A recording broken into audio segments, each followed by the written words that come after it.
मनुष्य एक सामाजिक प्राणी है जो कि लोगों के समूह के बीच में रहता है। इस समूह में कई तरह के रिश्तों को वो निभाता है। कुछ रिश्ते निस्वार्थ होते हैं, जबकि अधिकतर रिश्तों की नींव स्वार्थ पर टिकी होती है। हम जो प्रोफेशनल रिलेशन बनाते हैं, वो अधिकतर आदान प्रदान या यूं कहें एक से दूसरे को और दूसरे से पहले व्यक्ति को फायदे की बुनियाद पर ही टिके होते हैं।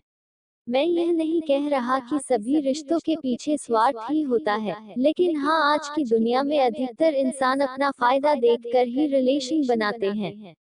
दोस्तों, ऐसा कई बार होता है कि हम किसी दुविधा में फंस जाते हैं और हमें किसी की राय की जरूरत पड़ती है। तब हम अपने आसपास के लोगों से उस बारे में सलाह मशवरा करते हैं कि हमें क्या करना चाहिए। कई बार उनकी राय हमें सही रास्ते का मार्ग दिखाती है, तो कभी और ज्यादा हमारे नुकसान का सबब बन जाती है।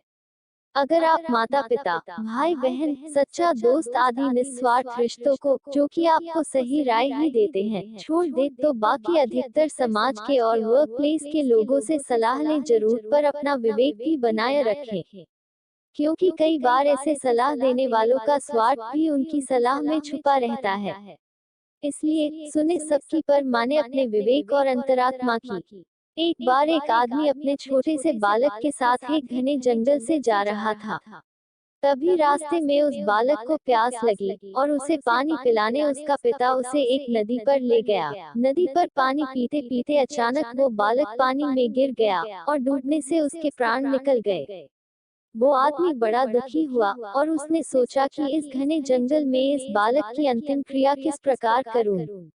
तभी उसका रोना सुनकर एक गिद्ध, सियार और नदी से एक कछुआ वहां आ गए और उस आदमी से सहानुभूति व्यक्त करने लगे। आदमी की परेशानी जानकर सब अपनी अपनी सलाह देने लगे। सियार ने लार टपकाते हुए कहा, ऐसा करो, इस बालक के शरीर को इस जंगल में ही किसी चट्टान के ऊपर छोड़ जाओ, धरती माता इसका उद्धार कर देगी। तभी गिद्ध अपनी खुशी छुपाते हुए बोला, नहीं, धरती पर तो इसको जानवर खा जाएंगे। ऐसा करो, इसे किसी वृक्ष के ऊपर डाल दो ताकि सूरज की गर्मी से इसकी अंतिम गति अच्छी हो जाएगी। उन दोनों की बातें सुनकर कछुआ भी अपनी भूख को छुपाते हुआ बोला, ही, आप इन दोनों की बातों में मत आओ, इस बालक की जान पानी में गई है, इसलिए आप इसे नदी में ही बहा दो। और इसके बाद तीनों अपने अपने कहे अनुसार उस आदमी पर जोर डालने लगे। तब उस आदमी ने अपने विवेक का सहारा लिया और उन तीनों से कहा, तुम तीनों की सहानुभूति भरी सलाह में मुझे तुम्हारे स्वार्थ की गंध आ रही है। सियार चाहता है कि मैं इस बालक के शरीर को ऐसे ही जमीन पर छोड़ दूं ताकि ये उसे आराम से खा सके, और गिद्ध, तुम किसी पेड़ पर इस बालक के शरीर को इसलिए रखने की सलाह दे रहे हो ताकि इस सियार और कछुआ से बचकर आराम से तुम दावत उड़ा सको, और कछुआ, तुम नदी के अंदर रहते हो इसलिए नदी में अपनी दावत का इंतजाम कर रहे हो।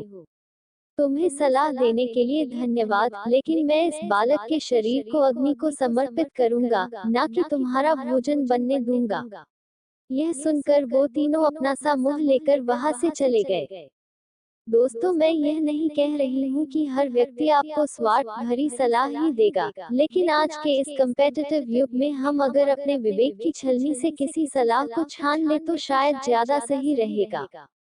हो सकता है कि आप लोग मेरी बात से पूरी तरह सहमत ना हो, पर कहीं ना कहीं आज के युग में ये भी तो सच है कि मेरे नजदीक रहते हैं कुछ दोस्त ऐसे जो मुझ में ढूंढते हैं गलतियां अपनी।